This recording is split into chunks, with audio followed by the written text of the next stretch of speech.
Hey everyone, this is Cody. Today I'm going to be showing you how to adjust the AX3 adjustable trigger on the Sig Sauer P226-XFIVE pistol. Now just a quick note for YouTube moderators, this is not a modification whatsoever. The AX3 trigger comes stock from the factory and it is adjustable, and the owner's manual tells you how to do it. So this video is just for illustration purposes and it is not a modification of the pistol whatsoever. If you are uncomfortable making adjustments to the adjustable trigger, be sure to see a local gunsmith who can certainly help you out. So with that said, let's go ahead and get started. If you're going to adjust the trigger weight screw and the over travel screw, you need a 2mm hex wrench. If you're going to adjust the actual position of the trigger shoe itself, then you'll need a 2.5mm bit, a screwdriver, and a torque wrench, because the factory setting for the trigger shoe screw is 15 inch-pounds. Some people like to use thread locker, so when they get their trigger adjustment screws right where they want them, they stay there. If you're gonna do that, I would use blue Loctite 242, not red Loctite or purple or anything permanent. You do want to be able to make adjustments if you have to. So I personally don't use thread locker on mine, but if you do, just make sure not to use anything permanent. I also like a little bit of electric tape, and I'll explain why in just a second. So let's go ahead and get started. Now, like always, the very first thing I need to do is safety check the pistol. So I will remove the magazine first to make sure there's no cartridges in there. It is empty. Then I will check the chamber, breech face, everything is clear there. So I am good to go. Now, the next thing I need to do is remove my weapon mounted light. The screw to adjust the trigger pull weight is right in front of the trigger guard, and the weapon mounted light is in the way. So I'll just remove that real quick.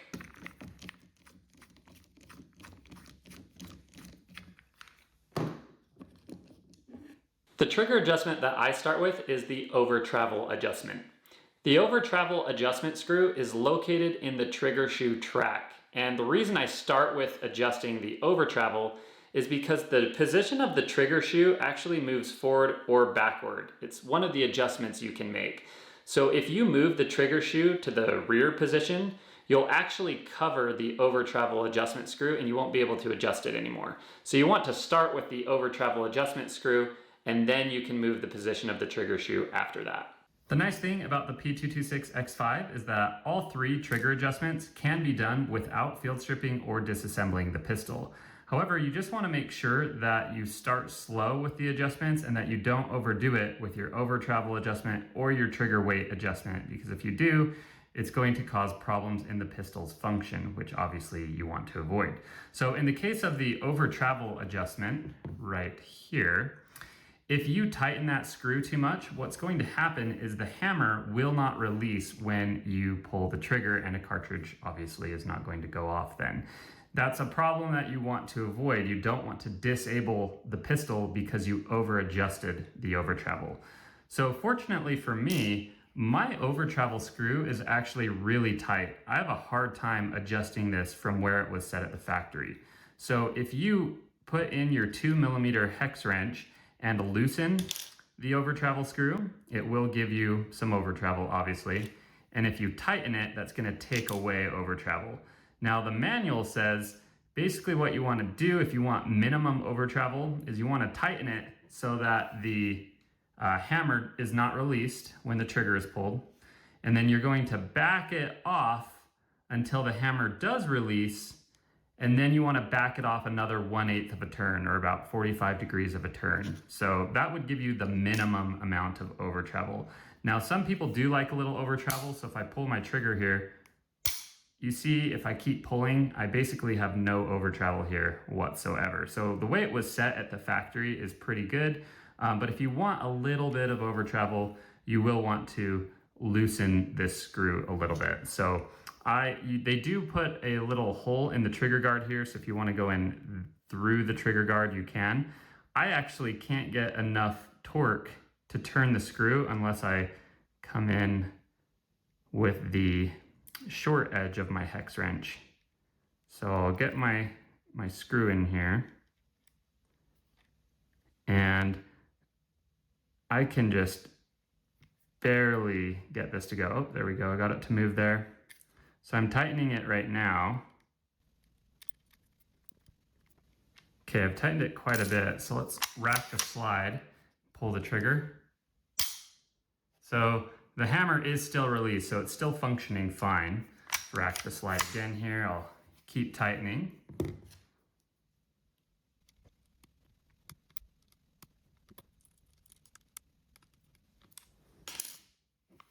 Okay, even tighter now. Let's try again. Hammer still releases, so I'm still good. I'm gonna just keep tightening here.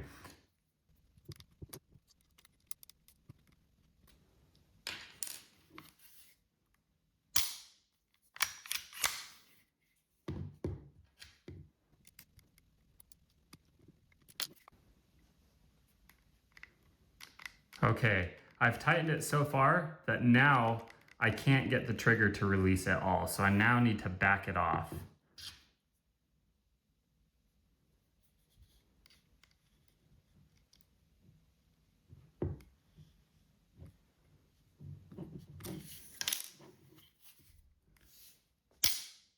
Okay, so the trigger now pulls, the hammer releases, so that's fine, and then the manual says, hey, go another 1/8 of a turn, back it off an 1/8 of a turn just to be safe. So I'm gonna put in my wrench here. And my wrench is at about a 45-degree angle, so I'm gonna loosen it about 45 degrees till it's nice and straight.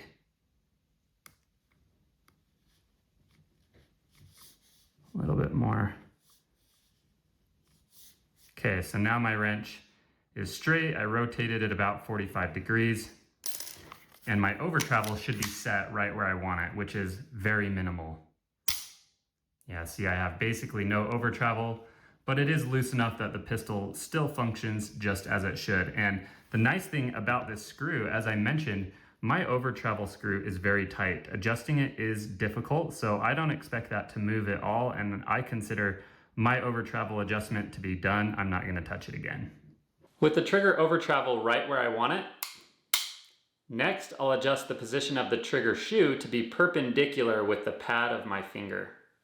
Before adjusting the position of the trigger shoe, this is where I like to take my electric tape, and I like to just mark on the trigger guard where the trigger shoe is. That way, if I don't like where I adjusted it, I can easily revert back to where it was. So I'm just gonna get this tape right in front of the trigger shoe there, right below it. That way I know exactly where it was before. There we go. See that? My tape and my trigger are nice and aligned there. As I mentioned at the beginning of this video, if you intend on moving the position of the trigger shoe itself, you will need a screwdriver as well as a torque wrench with a 2.5mm bit. And the reason for that is this screw does have a factory torque specification of 15 inch-pounds. So don't loosen this screw unless you do have a torque wrench that can torque precisely to 15 inch-pounds. All right, I'm gonna go ahead and loosen this screw with my screwdriver. You never want to loosen a screw with a torque wrench because if you do, it can lose its calibration. So I'm just using a standard screwdriver here, and I'm going to loosen this screw.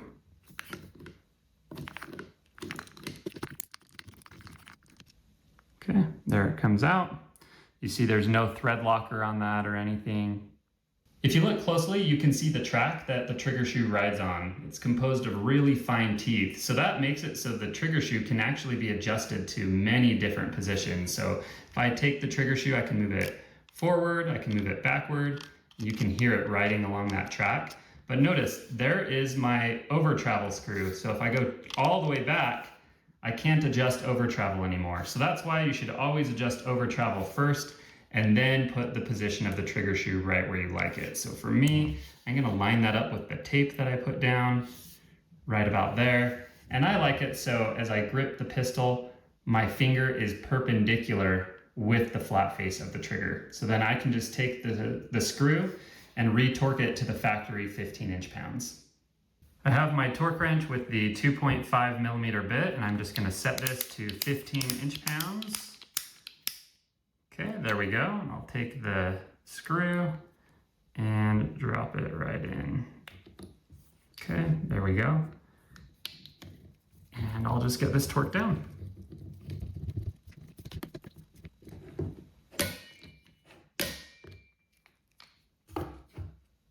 right, I've got the trigger shoe right in the position that I want it and the screw torqued down to 15 inch-pounds, so that adjustment is done and I can take my tape off now. If you're interested in how the trigger shoe attaches to the track, I'll include an addendum at the end of this video on how that works, as well as how to remove the trigger shoe and reinstall it, which is pretty easy.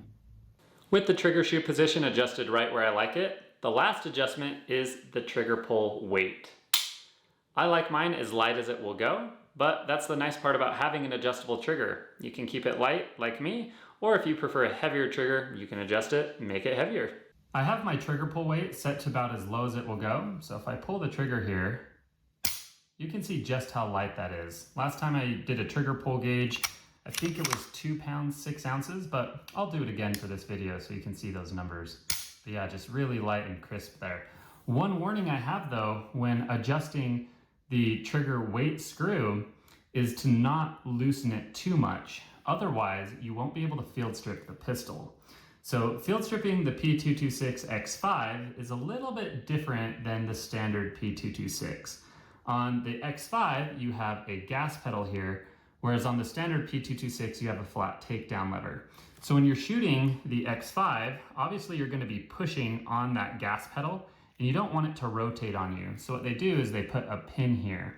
So to field strip the pistol, all you have to do is lift up on the gas pedal and push the pin through to the other side, like that. Now it becomes a standard P226 where I can just lock the slide to the rear, rotate the gas pedal down, and take the slide off. Now, I'm not gonna take the slide off all the way, I just wanted to show you how that works. So I'm gonna lock that back, push the gas pedal back up, and then you'll notice the slide is in the way of the gas pedal. So I have to release the slide, then I can lift the gas pedal and push the pin back in place. And it's really important that that pin gets pushed back over so you don't accidentally rotate the gas pedal while shooting. Okay, so with that said, if I adjust the trigger weight screw too much, I won't be able to push that pin over. So here's my 2mm Allen wrench. I'll go ahead and put it in there, and let's just go for the lightest trigger possible. So I'm gonna adjust that more. So I adjusted that as far as it will go, but notice if I lift up on the gas pedal and push, I can't push that pin anymore. It is stuck, it cannot move. So if you adjust the trigger weight screw too much and loosen it too much, the pistol cannot be field stripped. So what you want to do is tighten it to where you want it. You can go really tight if you want and have a heavier trigger, or you can loosen it and have a lighter trigger. So what I like to do is I like to get it so that the pin pushes over freely. Okay, there we go. So I'm still good to go there. I'm gonna keep loosening it until I can't field strip it. Okay, let's try again. Still can, so I'm still good. Gonna loosen it more.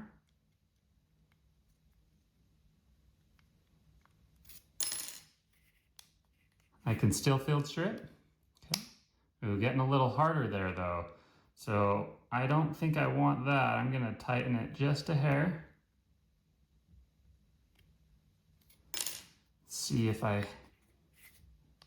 yep, that's pretty good. I'm gonna loosen it just a little bit just to make sure.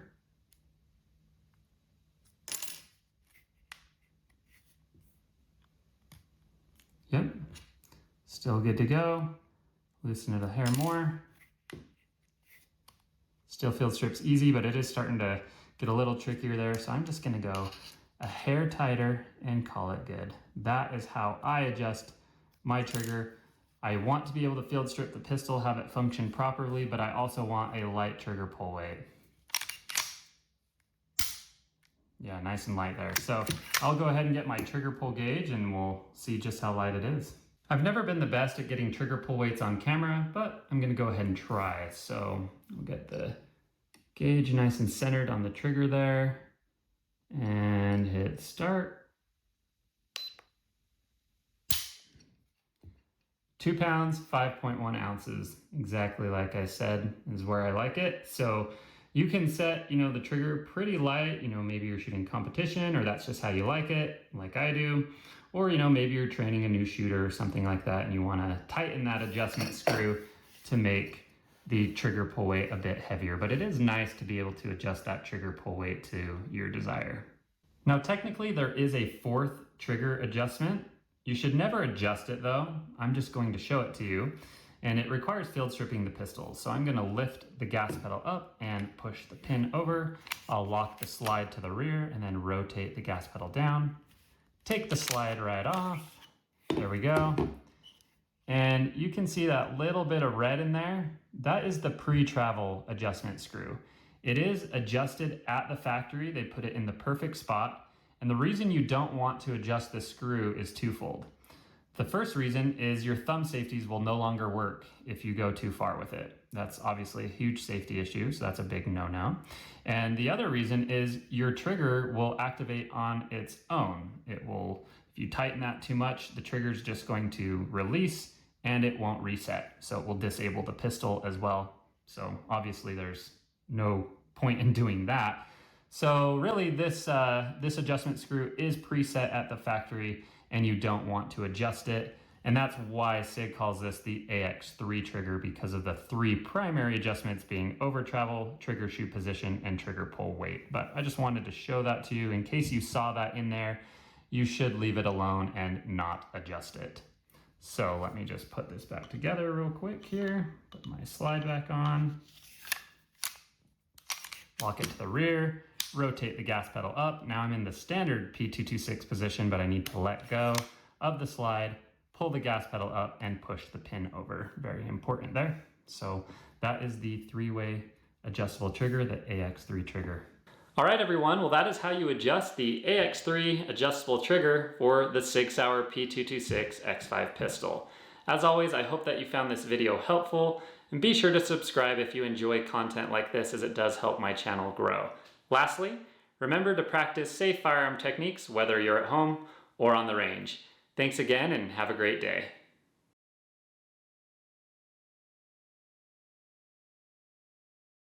Just a quick side note when it comes to the trigger shoe, if you want to remove this, you definitely can. The owner's manual tells you how to do it. It says to push the trigger shoe to either side, so you can either move it to the right or the left, and that's gonna raise one side off of the running rail. And then you're gonna push up on the other side and lift it out. So basically, I'm just gonna use gravity here and I'm gonna push it towards the table. So I'm gonna push the trigger in. That means it's out of the rail on this side. I'm gonna lift it up and out, just like that. Pretty easy there. With the trigger shoe removed, you can see the fine teeth on the track here. And what's cool is you can set the trigger shoe to any of these positions, which is really nice actually. And then there's just a running rail on each side of the track for the trigger shoe to clamp to. So if I show you that, you can see at the top there, there's a clamp on each side. So all you do is you clamp one side onto the rail, push up, and then clamp the other side on like that. And then this screw is set to 15 inch-pounds, and that squeezes those clamps to the rail and holds it all together. So it's very simple. You can see the teeth there. So honestly, this is actually a pretty clever design. I really am impressed by it, and it's very simple to adjust and it works really well. This can be a little tricky to do on camera, so I'm gonna try to do my best here. So I'm going to put the trigger shoe in. Okay, so I've got it on one side. There we go. And then I'm going to push up on it and turn at the same time. There we go, just like that. Now you can see I can move it back and forth to my desired position, and then of course re-torque that screw down to 15 inch-pounds, and that's going to grasp the rail and keep everything in place.